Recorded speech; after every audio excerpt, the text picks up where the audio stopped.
दोस्तों पैर की जो 5 उंगलियां हैं, ये आपके राइट साइड के जो ऑर्गन होते हैं उनके साथ कनेक्ट है। जानिए कि कौन सी उंगली किस ऑर्गन को रिप्रेजेंट करती है। देखिए मैं दिखाता हूं आपको डिटेल से। सबसे छोटी उंगली महिलाओं में ओवरी की होती है। अगर पुरुष में इस उंगली में दर्द आए तो उसके कहीं न कहीं नलों के अंदर गैस भरी हुई है। और जो सेकंड उंगली होती है, ये पांव कौन सा है आपका? बाहिना पांव, यानी कि ये दाहिना, ये बाहिना, यानी कि लेफ्ट साइड का। उधर भी दिखाओ, देखो। जो जो ये जो उंगली होती है, ये वाली उंगली, ये उंगली होती है लीवर की। जैसे इस उंगली में देखो उनको दर्द नहीं है, उनकी शक्ल देखो। अरे एक इधर शक्ल देखो आप, इधर देखो, देखो, ये देखो। क्योंकि लीवर के अंदर क्या है? गड़बड़ है। अच्छा, तीसरी जो उंगली होती है, ये होती है आपकी गॉल ब्लेडर की, यानी कि लेट सो रहे हैं। सीधा सा फंडा है, अगर तीसरी उंगली के अंदर अगर गड़बड़ है, दर्द है, दबाने के ऊपर ऐसे दबानी है। देखो तरीका बताता हूं। ऊपर हाथ रखा, नीचे से अंगूठे का प्रेशर दो, कहां जहां से ये उंगली स्टार्ट होती है, ये देखो आप, कितना पेन है। लेट सो रहे हैं, गॉल ब्लेडर के अंदर कचरा है, कहीं न कहीं पथरी बनने के भी संकेत है। पित्त की थैली के अंदर, फिर भागोगे डॉक्टरों के पास, कहोगे। और देखो, जिसके इस उंगली में दर्द आ गया उसका पैर छोटा बड़ा पड़ जाएगा। छोटा बड़ा है भी है, देख लो। ये आगे, ये पीछे, बिल्कुल अर्जो के सीधे लेटे हुए हैं। देखो ध्यान से, देखो छोटा बड़ा दिख रहा है। आगे इधर आओ, दिखाता हूं। छोटा बड़ा दिख रहा है, बिल्कुल सर, ये छोटा है ना? गॉल ब्लेडर, यानी कि जिस अरिन को पेन आएगा, कौन सा? जीबी साइड का। जीबी साइड का कहां से निकलती है? साइड से। कई लोग ये कहते हैं ना, साइड से पेन है।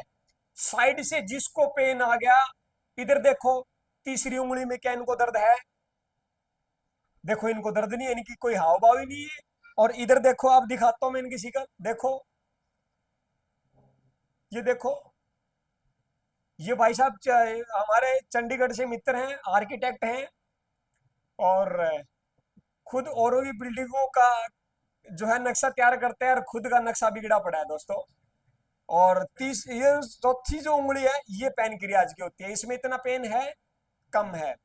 और बता दूं नॉलेज के लिए, जिसको इस उंगली में पेन आ जाए, तो साथियों ये पैनक्रियाज का है, यानी कि पैनक्रियाज उसकी सही नहीं है। कहीं न कहीं पैनक्रियाज जो है इंसुलिन जो है प्रॉपरली नहीं दे पा रही है। इंसुलिन यानी कि शर्करा का दहन नहीं हो पा रहा है। तो जरूर इस उंगली को भी हर बंदा दबा करके देखे, जिसको इस उंगली में दर्द है, तो उस बंदे को शुगर होने वाला है, या उस बंदे को शुगर ऑलरेडी है या होने वाला है। और ये अंगूठा होता है गैस का। ये अगर इस अंगूठे के अंदर दबाने पे दर्द है, तो उसकी बॉडी के अंदर एक्सेसिव गैस है, अपान वायु बहुत ज्यादा रिलीज होती है, पेट में अफारा रहता है, लीवर उसका फैटी है। तो ये गैस का, क्योंकि लीवर मेरिडियन भी यहां से निकलती है और स्प्लीन मेरिडियन भी यहां से निकलती है, इसलिए महिलाएं इस अंगूठे के अंदर चुटकी डाल करके ये पॉइंट को दबा करके छोड़ देती है। अब बारी आती है, ये तो थे राइट साइड के ऑर्गन, और अब बारी आती है लेफ्ट साइड के जो ऑर्गन होते हैं। यहाँ पे आपका क्या है? पेनक्रियाज भी है, यहाँ पे आपका तिल्ली भी है, यहाँ पे आपका स्टमक भी है, यहाँ पे आपका कॉन्स्टिपेशन का भी पॉइंट है, यहाँ पे आपका म्यूकस का भी पॉइंट है लेफ्ट साइड में। इसलिए कहते हैं कि जब भी कब्जी हो तो यहाँ पे ये पॉइंट दबाना पड़ता है, ये वाला पॉइंट। और ये सारे जो सुंडी से इस साइड के पॉइंट है, वो इस इन पॉइंटों से ठीक होंगे, अगर जिस बंदे को यहाँ पे कभी भी दिक्कत आए।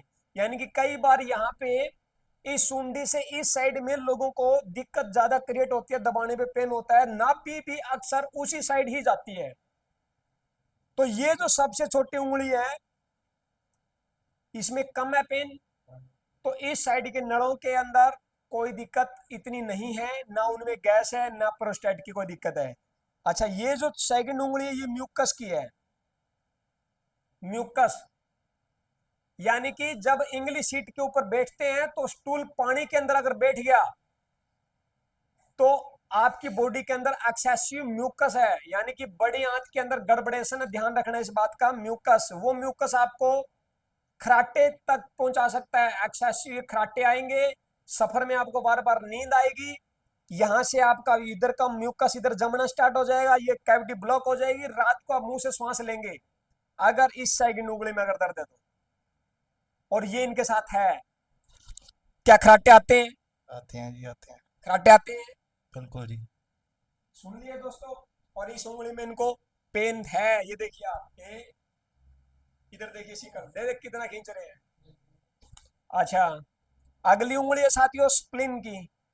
अगली उंगली है स्प्लिन की, तिल्ली की। इसमें भी पेन है, थोड़ा है। अब स्प्लिन का कार्य क्या है?